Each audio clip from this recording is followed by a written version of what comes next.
نحمده ونصلي على رسوله الكريم أما بعد فأعوذ بالله من الشيطان الرجيم بسم الله الرحمن الرحيم تبارك الذي بيده الملك وهو على كل شيء قدير الذي خلق الموت والحياة ليبلوكم أيكم أحسن عملا وهو العزيز الغفور الذي خلق 7 سماوات طباقا ما ترى في خلق الرحمن من تفاوت فارجع البصر هل ترى من فطور ثم ارجع البصر كرتين ينقلب إليك البصر خاسئا وهو حسير ولقد زينا السماء الدنيا بمصابيح وجعلناها رجوما للشياطين وأعتدنا لهم عذاب السعير تبارک الذی بیدہ الملک، برکت والی ہے وہ ذات جس کے ہاتھ میں بادشاہت ہے، وہو علی کل شیء قدیر، اور وہ ہر شے پر قدرت رکھنے والا ہے، الذی خلق الموت والحیات، وہ ذات جس نے پیدا کیا موت اور زندگی کو، لیبلوکم ایکم احسن عملا، تاکہ آزمائے تمہیں کہ تم میں سے کون زیادہ اچھے اعمال کرتا ہے، وہو العزیز الغفور، اور وہ غالب ہے بخشنے والا، الذی خلق 7 سماوات طباقا، وہ ذات جس نے پیدا کیا 7 آسمانوں کو تہہ بتہ، ما ترى في خلق الرحمن من تفاوت، نہیں دیکھے گا تو رحمان کی تخلیق میں کوئی شگاف، کوئی کمی، فرجع البصر، پس لوٹا نگاہ کو، هل ترى من فطور، کیا تو کوئی شگاف دیکھتا ہے، ثم ارجع البصر کرتین، پھر لوٹا نگاہ کو دوبارہ یعنی بار بار، ینقلب الیک البصر، لوٹ آئے گی تیری طرف نگاہ، خاسئا، ناکام ہو کر، وہو حسیر، اور وہ تھکی ہوگی، وَلَقَدْ زَيَّنَّا السَّمَاءَ الدُّنْيَا، اور یقیناً ہم نے زینت دی دنیا کے آسمان کو، بِمَصَابِيحَ، چراغوں کے ساتھ، وَجَعَلْنَاهَا رُجُومًا لِلشَّيَاطِينِ، اور ہم نے اس کو بنایا ہے بھگانے کا ذریعہ شیطانوں کو، وَأَعْتَدْنَا لَهُمْ عَذَابَ السَّعِيرِ، اور ہم نے ان کے لیے جلنے کا عذاب بھی تیار کیا ہے۔ سبحان ربک رب العزت عما یصفون وسلام علی المرسلین والحمد للہ رب العالمین۔ اللہم صل علی محمد وعلی آل محمد کما صلیت علی ابراہیم وعلی آل ابراہیم انک حمید مجید۔ اللہم بارک علی محمد وعلی آل محمد کما بارکت علی ابراہیم وعلی آل ابراہیم انک حمید مجید۔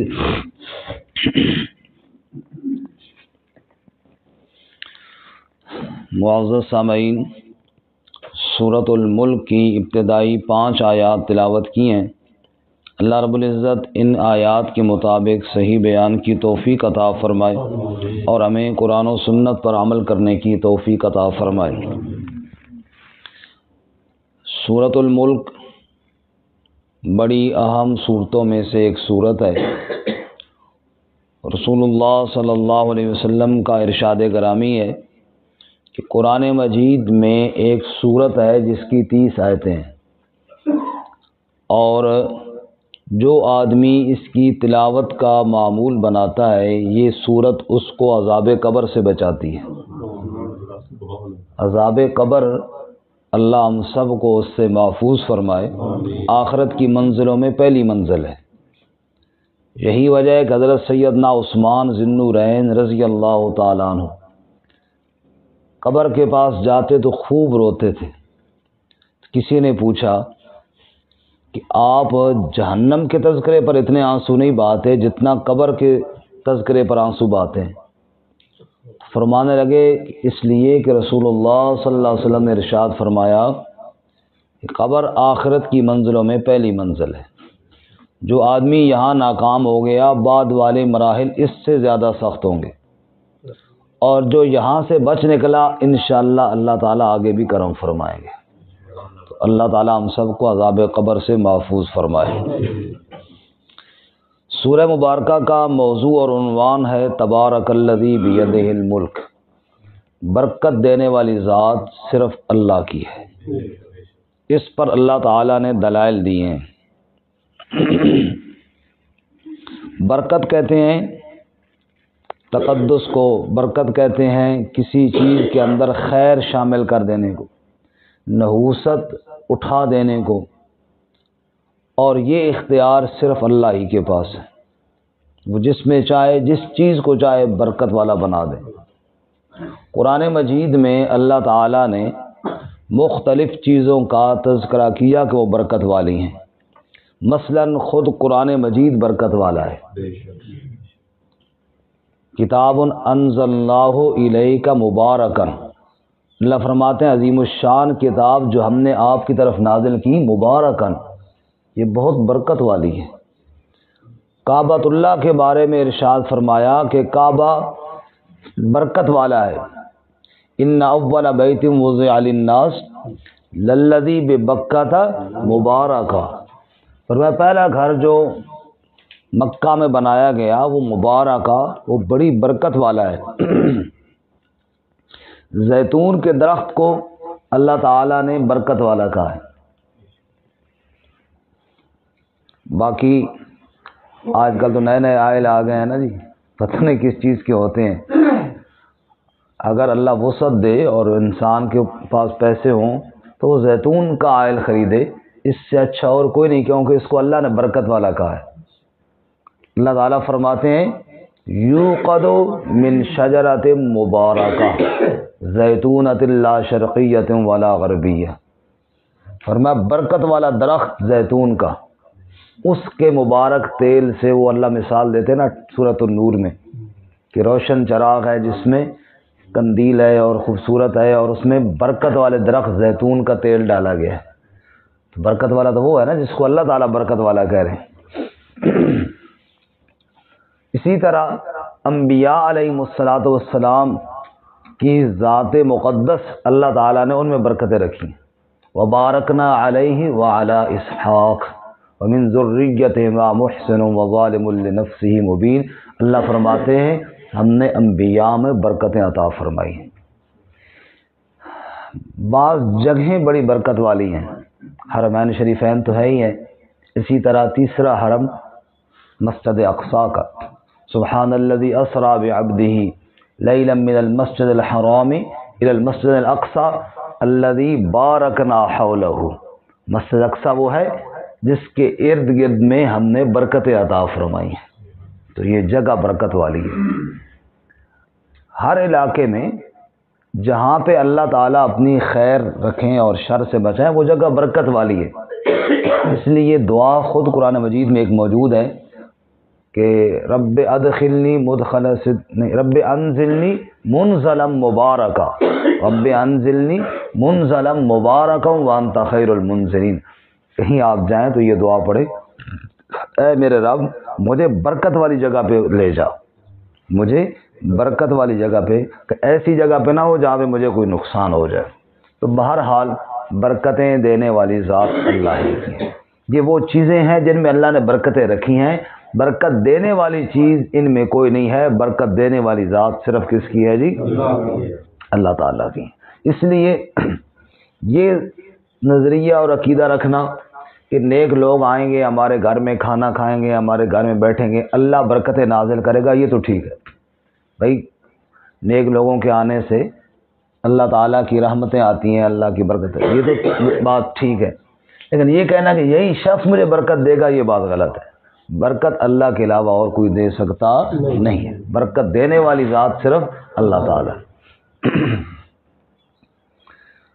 نیک لوگوں سے دعا کی درخواست کرنا یہ صرف جائز ہی نہیں بلکہ ثابت ہے حدیث مبارکہ میں۔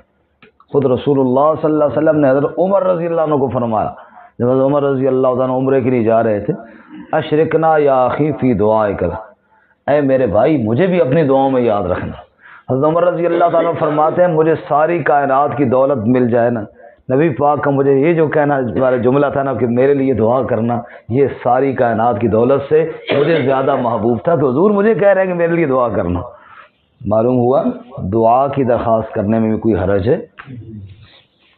یہاں تک تو بات ہوئی درست، پھر بعض دفعہ ہم حد سے بڑھ جاتے ہیں، مثلاً بھائی جی ادھر بھی تھوک پھینکے، ادھر بھی تھوک پھینکے، ادھر بھی تھوک پھینکے کیونکہ برکت آئے، وہ پھر ہم برکت تھوک میں سمجھ رہے ہوتے ہیں، حالانکہ تھوک میں برکت نہیں ہوتی۔ رسول اللہ صلی اللہ علیہ وسلم کی لعاب مبارک کی تو اور بات تھی نا، آپ صلی اللہ علیہ وسلم کی لعاب میں تو اللہ نے برکت رکھی تھی۔ آپ تو جابر کی ہانڈی کے اندر ملائی تو 10-15 بندوں کا کھانا 1000 کو پورا ہو گیا، کڑوے کنویں میں لعاب پھینکی تو سارا کنواں ہی میٹھا ہو گیا، اور آپ صلی اللہ علیہ وسلم نے حضرت علی کی دکھتی ہوئی آنکھوں پہ لگائی تو آنکھیں ٹھیک ہو گئیں۔ لیکن اب اس کا مطلب یہ تو نہیں نا کہ ہر ایک کی تھوک میں بھی لعاب ہے جناب۔ وہ کوئی پیر صاحب کسی مرید کے گھر گئے نا تو انہوں نے کہا حضرت ادھر بھی تھوک سٹو، نہ تھوک دیتی، اس کمرے بھی سٹو جی، وہ تھوک۔ وہ بیچارہ زمیندار آدمی تھا، اس نے گائے بیل اور بھوسا وغیرہ کا ایک کمرہ، اس میں کہا اس میں بھی جناب۔ اس نے کہا یار یہ بتا کہ میں تیرا پیر ہوں یا سپرے والی مشین ہوں، پورے کمرے میں مجھ سے سپرے کروا رہا ہے۔ اللہ کے بندے پاس ہو گیا نا، برکتیں اللہ نے دینی ہے، میں نے تھوڑی دینی ہے۔ تو برکتیں دینے والی ذات کس کی ہے جی؟ تبارک الذی بیدہ الملک وہو علی کل شیء قدیر، برکت دینے والی وہ ذات ہے جس کے ہاتھ میں بادشاہت ہے۔ برکت وہ دے سکتا ہے جو مالک ہو، اور مالک صرف کون ہے؟ اور یہ قرآن مجید کی اور صورت میں مسئلہ بیان ہوا، مثلا 2-3 آیتیں سنیے۔ تبارک الذی نزل الفرقان علی عبدہ، برکت دینے والی وہ ذات ہے جس نے قرآن اپنے بندے پہ نازل کیا۔ ایک جگہ اللہ فرماتے ہیں تبارک الذی جعل فی السماء بروجا وجعل فیہا سراجا وقمرا منیرا، برکت دینے والی وہ ذات ہے جس نے آسمان میں برج بنائے، سورج چاند ستارے کا نظام بنایا۔ تبارک الذی ان شاء جعل لک خیرا من ذلک جنات، برکت دینے والی وہ ذات ہے جو باغات پیدا کر سکتی ہے۔ تبارک اسم ربک ذی الجلال والاکرام، برکت دینے والا نام تیرے رب کا ہے جو عظمت اور بزرگی والا ہے۔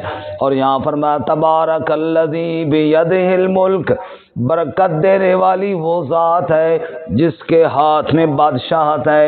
وَهُوَ عَلَى كُلِّ شَيْءٍ قدیر، اور وہ ہر چیز پر قدرت رکھنے والا ہے۔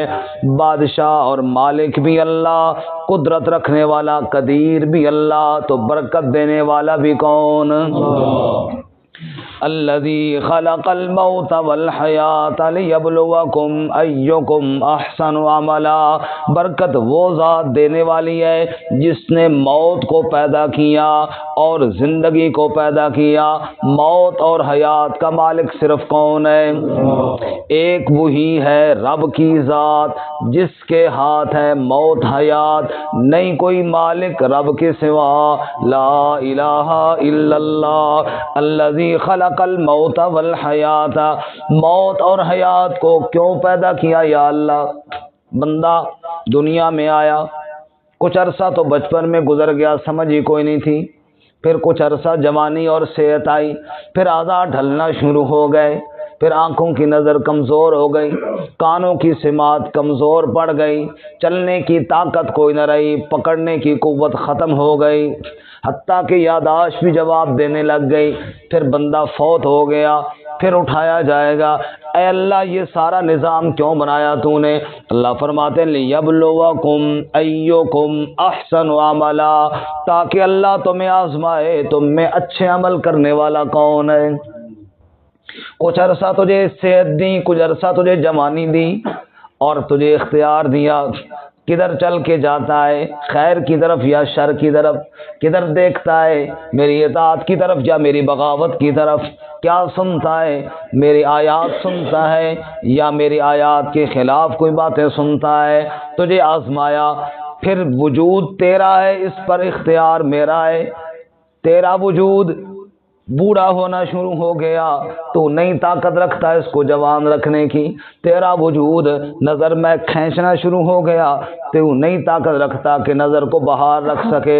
تیرے وجود پہ کب کبھی میں نے طاری کر دی، تیرے وجود کو بیماری میں نے لگا دی، تو نئی طاقت رکھتا کہ روک سکے اور بچا سکے۔ تو قدرت والا پھر کون ہوا؟ وَهُوَ الْعَزِيزُ الْغَفُورُ، وہ غالب بھی ہے، بخشنے والا بھی ہے۔ غالب اتنا کہ جو چاہے کر لے، اور غفور اتنا کہ ساری زندگی کے گناہوں کو ایک لفظ پہ معاف فرما دے۔ وَهُوَ الْعَزِيزُ الْغَفُورُ، غالب بھی ہے، بخشنے والا بھی ہے۔ الَّذِي خَلَقَ سبع سماوات طباقا، وہ ذات جس نے پیدا کیا 7 آسمانوں کو طے بتے، اوپر نیچے 7 آسمان بنائے۔ ہم تو چھوٹی سی چھت کھڑی کرتے ہیں، یہ دیوار وہ دیوار، ادھر پلر لگاؤ ادھر پلر لگاؤ، ایک چھت بغیر ستونوں اور پلروں کے کھڑی نہیں کر سکتے۔ اللہ نے 7 آسمان بغیر ستونوں کے کھڑے کر دیے۔ واہ واہ مولا تیری شان، پانی تے زمین ٹھہرائی، تھما باج آسمان۔ اے اللہ کتنی تو قدرت والی ذات ہے، سب کہو سبحان اللہ۔ تجھے ڈھونڈتا تھا میں چاروں سو، تیری شان جل جلالہ، تو ملا قریب رگے گلو، تیری شان جل جلالہ، تیرے حکم میں کن کا ظہور ہے، تیری شان جل جلالہ۔ یہ زمین بنی وہ فلک بنے، یہ بشر بنے وہ ملک بنے، تیرے امر کن کا ظہور ہے، تیری شان جل جلالہ۔ فرمایا اے انسان غور تو کر، الذی خلق سبع سماوات طباقا، 7 آسمان طے بتے پیدا کرنے والا کون ہے؟ وہی تو برکتیں دینے والا ہے۔ ما ترى فی خلق الرحمن من تفاوت، تو نہیں دیکھے گا رحمان کی تخلیق میں کوئی عیب۔ تو دیکھ ذرا، تو کوئی کہنا یا اللہ اس آسمان کو یوں ہونا چاہیے تھا، یہ ستارہ یوں ہونا چاہیے تھا۔ اللہ فرماتے ہیں دیکھنا، تجھے رب کی پوری کائنات میں عیب نظر نہیں آئے گا۔ ارے بے عیب زمین اور کائنات بنانے والا کون ہے؟ وہی تو برکتیں دینے والا ہے۔ فرجع البصر هل ترى من فطور، نگاہ لوٹا کر کے تو دیکھ، کیا تجھے کوئی سوراخ نظر آتا ہے؟ غور کر آسمان میں، کہیں کوئی تجھے چھوٹا موٹا سوراخ نظر آئے، کہیں تجھے کوئی دراڑ نظر آئے، کہیں تجھے کوئی شگاف نظر آئے؟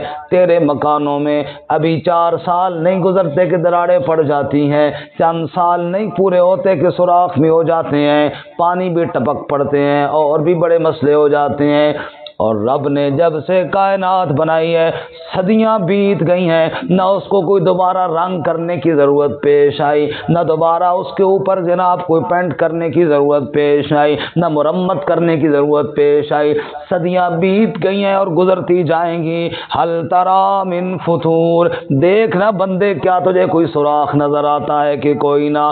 ثم ارجع البصر کرتین، اچھا ایک مرتبہ نہیں، چل دوبارہ جا کے دیکھ اور پھر دیکھ اور پھر دیکھ، کرتین، بار بار دیکھتا رہے، بار بار غور کرتا رہے۔ ینقلب الیک البصر خاسئا وهو حسیر، تیری نگاہ ناکام ہو کر تھک کر واپس آ جائے گی۔ رب کی بنی ہوئی کائنات میں تجھے عیب اور سراخ نظر کوئی نہیں آئے گا۔ وَلَقَدْ زَيَّنَّا السَّمَاءَ الدُّنْيَا بِمَصَابِيحَ، فرمایا 7 آسمانوں میں جو دنیا کا آسمان ہے اس کے اندر ہم نے چھوٹے چھوٹے چراغ جلا دیے ہیں۔ تمہارے دیکھنے میں چھوٹے چھوٹے، ویسے تو ستارے بہت بڑے ہیں لیکن تمہارے دیکھنے مصابیح، چراغ جیسے بتیاں نہیں لگی ہوتی۔ اللہ فرماتے ہیں وَلَقَدْ زَيَّنَّا السَّمَاءَ الدُّنْيَا بِمَصَابِيحَ، آسمان کے اندر چراغ جلائے اور روشن کر دیے۔ وَجَعَلْنَاهَا رُجُومًا لِلشَّيَاطِينِ، تو دیکھے تو تجھے خوبصورت چمکدار نظر آتا ہے، شیطان اوپر جائے تو یہی ستارے ٹوٹ کر ان کو بھگا دیتے ہیں۔ چراغ ہم نے روشنی کا ذریعہ بھی بنائے، خوبصورتی کا ذریعہ بھی بنائے اور شیطانوں کو بھگانے کا ذریعہ بھی بنائے۔ سبحان اللہ۔ اسکول کی کتابوں میں ہم پڑھتے تھے، اب مجھے یاد نہیں کون سی کتاب میں تھا، پہیلیاں، اس میں ایک پہیلی تھی، ایک تھال موتیوں بھرا سب کے سروں پہ الٹا دھرا۔ ایک تھال موتیوں بھرا سب کے سروں پہ الٹا دھرا۔ کیسا جناب خوبصورت ہے، اللہ تعالیٰ نے موتیوں سے بھر کے ایک تھال دھر دیا ہے۔ کون دھرنے والا ہے؟ اللہ۔ وَأَعْتَدْنَا لَهُمْ عَذَابَ السَّعِيرِ، شیطانوں کو بھگانے کا بھی ذریعہ بنایا اور جہنم کا عذاب بھی شیطانوں کے لیے تیار کر کے رکھا ہوا ہے۔ اللہ ہماری حفاظت فرمائے۔ حضرت تھانوی رحمۃ اللہ علیہ نے لکھا ہے، ایک مولوی صاحب کے پاس تو بندہ گیا، اس نے کہا جی شیطان حضرت جی کس چیز سے بنا ہے؟ کہا آگ سے۔ تو کہا پھر اس کو عذاب کیسے ہوگا، وہ تو خود آگ ہے۔ تو بعض لوگ ہوتے ہیں تنگ کرنے والے، تو بعض ہوتے ہیں مسئلہ پوچھنے والے، بعض ہوتے ہیں تنگ کرنے والے، خواہ مخواہ جناب بھائی، تاکہ مولوی لگا رہے، کبھی اس کے پیچھے لگایا کبھی اس کے پیچھے لگایا۔ تو بار بار جب وہی سوال کر، حضرت نے ایک دن پکڑا نا، رکھ کے مکہ مارا ٹکا کے، چل۔ اب اس نے شور کیا، مولوی نہیں بدماش ہے، اس نے مجھے مکہ مارا۔ اس نے کہا نہیں میں نے مکہ نہیں مارا، میں نے اس کو مسئلہ سمجھایا۔ مسئلہ کیسے سمجھایا؟ کہتا ہے یہ شیطان آگ سے ہے، اس کو تکلیف کیسے ہوگی؟ اب یہ بتاؤ، یہ بھی مٹی اور گوشت پوشت سے بنا ہوا ہے، میں بھی اس سے بنا ہوں، تکلیف ہوئی ہے یا نہیں ہوئی ہے؟ ہوئی ہے نا، مکہ رکھا ہے تو تکلیف ہوئی ہے نا۔ حالانکہ ادھر بھی گوشت پوشت چمڑا تھا، ادھر بھی گوشت پوشت چمڑا تھا، ہو گئی ہے نا تکلیف۔ جب میری تھپڑ اور مکے سے تجھے اتنی تکلیف ہوئی ہے، ٹاں ٹاں کر رہا ہے یا چپ نہیں کرتا۔ اللہ جب شیطان کو عذاب دینا چاہے گا، اعتدنا لہم عذاب السعیر، اللہ نے عذاب تیار کیے، وہ دے لے گا۔ تو کیوں ٹینشن لیتا ہے کہ اللہ کیسے دے گا؟ اللہ کے اپنے کام ہے، وہ کر لے گا۔ اللہ تعالیٰ میں عمل کی توفیق عطا فرمائے۔